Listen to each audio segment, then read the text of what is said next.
है सब बोलूंगा। सबरी निश्चित करके बैठ गई, स्थिर बैठ गई। फिर वो बहुत हलचल नहीं कर रही कि ये उपाय करें कि वो उपाय करें कि वो करें। गुरुदेव ने कहा है तो राम राम कर, तेरी कुटिया पर राम जी आएंगे। बस बैठ गई, कुछ और नहीं कर रही, स्थिर हो गई, स्थायी हो गई। बालकांड में एक चौपाई है, बहुत बढ़िया चौपाई। उसमें लिखा है कि भगवान के आने के 3 मार्ग हैं, 3 रास्ते। भगवान जब भी आते हैं इन 3 मार्गों से आते हैं। कौन कौन रास्ते हैं 3 ठो? जरा उस चौपाई को पढ़ो। गिरि तरु नख आयुध सब वीरा, गिरि तरु नख आयुध सब वीरा, हरि मार्ग चित वही मति धीरा, हरि मार्ग चित वही मति धीरा। वैसे तो बालकांड की चौपाई है, लेकिन इसमें लिखा है गिरि तरु नख, ये 3 हरि मार्ग, ये 3 हरि को पाने के मार्ग है। हरि मार्ग चितों। अब आप जरा समझिए ठीक से इस चौपाई के मर्म को। गोस्वामी जी कहते हैं गिरि तरु नख, ये 3 हरि मार्ग है। जिंदगी में जब भी हरि आएगा आपके, इन 3 मार्गों से आएगा। ये 3 मार्ग बिल्कुल रेडी कर लो, डामर रोड बना करके, डामर रोड बाकायदा, जिसके अंदर 3 मार्ग हैं। उसमें किसी एक पर राम जी पहुंच जाएंगे, उसके परमात्मा आ जाएगा। पहला मार्ग है गिरि। गिरि माने क्या होता है? गिरि माने बोलो बोलो पहाड़, तरु माने पेड़, वृक्ष, और नख माने नाखून, नाखून। गिरि तरु नख हरि मार्ग। पहला रास्ता पहाड़, दूसरा रास्ता वृक्ष, और तीसरा रास्ता नाखून, नख। 3 से राम जी हरि मार्ग है। अब आप तीनों को जरा थोड़ा और आसान करके समझो। गिरि माने होता है पहाड़, और पहाड़ माने होता है स्थायित्व, स्थायित्व, अडिगता। खाली पहाड़ नहीं, पहाड़ माने बिल्कुल कूट की भांति स्थिर, तनिक भी डगमगपना नहीं कि यार गुरुजी बोल तो गए हैं लेकिन का पता पूरा होए कि ना होए। तनिक भी अविश्वास नहीं, तनिक भी डगमगपना नहीं, तनिक भी चित्त का चांचल्य नहीं। बस गुरुदेव ने कह दिया है सबरी की भांति, चाहे अब 10 लाख साल लग जाए मुझको इंतजार करते करते, गुरुदेव ने कहा है तो राम जी को आना पड़ेगा।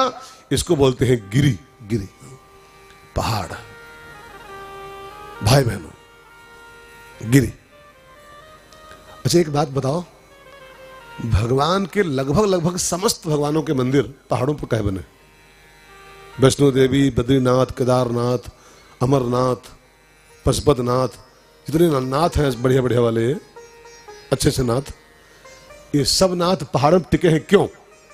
इन लोग पहाड़ का है पसंद किए लोग।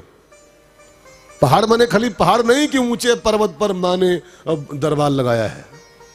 पहाड़ का अर्थ होता है स्थिरता, पहाड़ का अर्थ होता है स्थायित्व। और जब जीवन में गिरि की भांति स्थायित्व आता है तो भगवान को पाने का रास्ता खुल जाता है। आप एक बात और समझो, थोड़ा उलझन तो हो रही होगी कि ये सब कहानी नहीं, कथा नहीं कह रहा, कहे फंसा रहा फालतू में, लेकिन सुनते रहो। जयपुर जाओ आप, जयपुर कभी, जयपुर में यही मूर्ति यही की यही है, मूर्ति वही की वही। जयपुर में सब पटकी पड़े हैं, यहाँ पटकी वहां पटकी, उस रोड पर वहां इनकी कोई धूपबत्ती करता है, इनकी पूजा होती है? कोई कहता भगवान पड़े हैं, ये भगवान जी हैं, ये नहीं ना। जानते हैं क्यों? वहां वो स्थिर नहीं है। आज मूर्ति यहां रखी है, कल वहां रखी है, परसों वहां रखी है, उसकी पूजा नहीं, भगवान को बन रहा है।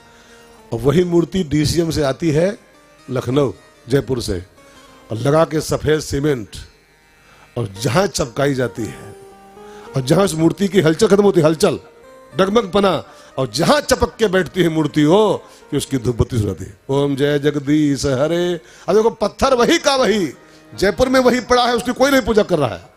वही आके चिपक के बैठ गया मंदिर में, स्थायी होकर बैठ गया, प्रतिष्ठित हो गया, तो बस उसकी पूजा शुरू हो गई। अगर भगवान को पाना चाहते हो तो आप भी सबरी की नाई जरा स्थायित्व लाओ, जरा भरोसा रखो किसी पर। एक संत बोल रहे थे, भरोसा भी भजन होता है, खाली माले भजन नहीं है, खाली धूपबत्ती भजन नहीं है। यह भी होगा, लेकिन एक संत बोले थे मम भरोस, किसी पर विश्वास रखो, किसी भरोसा करना भी भजन होता है। वो तुलसी का एक दोहा है ना, तुलसी भरोसे राम के चद्दर तान के सोए। राम के भरोसे चद्दर तान दो ना, तो भरोसे पर चद्दर तान के सोना भी भजन के समान फल देता है, भजन होता है। तुलसी अपने गुरु सबरी मैया अपने गुरु के भजनों भरोसा करके जकड़ गई, कुछ नहीं, राम को आना ही पड़ेगा। तो पहला मार्ग क्या है? बोलो बोलो। गिरी, गिरी माने पहाड़ तो है लेकिन उसका भाव है स्थायित्व, अडिगता, अडिगता। दूसरा मार्ग है तरु, वृक्ष। और तरु का अर्थ होता है परहित की भावना, परोपकार की भावना। वृक्ष कबहु नहीं फल भके, नदी न संचय नीर, परमारथ के कारणे साधुन धरा शरीर।